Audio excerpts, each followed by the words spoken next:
I want to recognize Valerie Fouché is with us, who, as I think everybody knows, is the chair of the Orange County Commissioners. And from Preserve Rural Orange, we have Tom Chancellor, Cliff Leith, and Laura Streifeld. And Marilee McTighe is also here from Orange County Voice.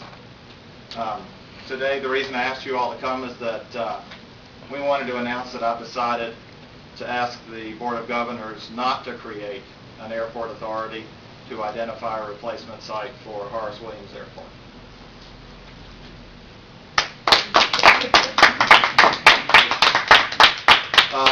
This is not an easy, hasn't been an easy decision for reasons that I've explained, and that's because I made a pledge to our AHEC doctors and said that while short-term I was convinced that moving Med-Air to RDU would be workable, I promised our doctors that I would do everything I could to find another alternative.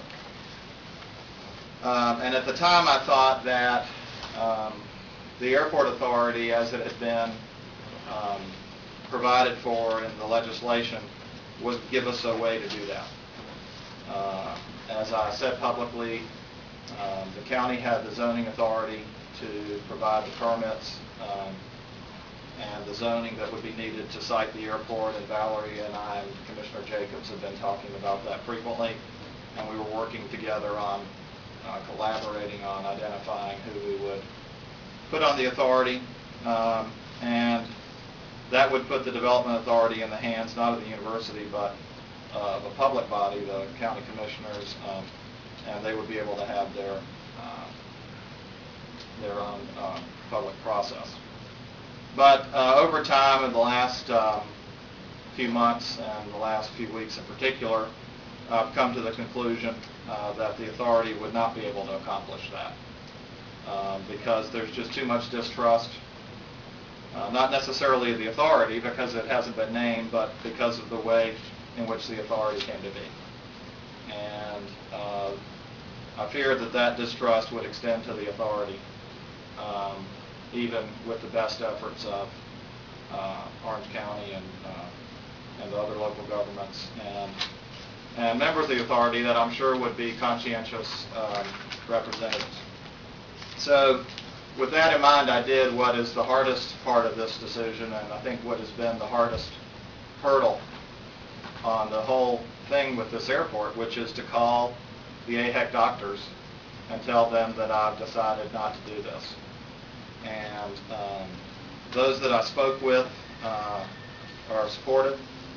They understand our eventual need to move the airport operations to Raleigh-Durham, and that it's in the best interest of the university and our community not to form the authority.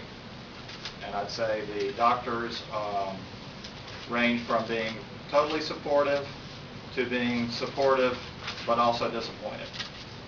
And but as I said, I think in this whole long history of this airport, calling those doctors was the hardest part of this whole thing, and that's now been done. So the doctors know that this is our decision. During this process, I consulted with Speaker of the House, Joe Hackney, and he agrees that this is the right approach. He's with us 100%. And of course, I talked to Valerie, Mayor Foy, President Bowles, our trustees, and I have the support of all of those folks. So I'm really excited about that. We will continue to move forward on Carolina North. It's critical to the future of the university. It's critical to the state of North Carolina. And while we'll keep Horace Williams Airport open as long as we can, to realize the full potential of Carolina North, we will have to close Horace Williams Airport.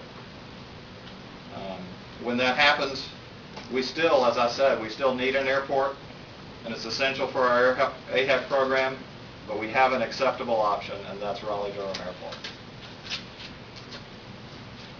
Whether Orange County wants and needs an airport should be widely and openly discussed, and the decision should be made by the county and its citizens.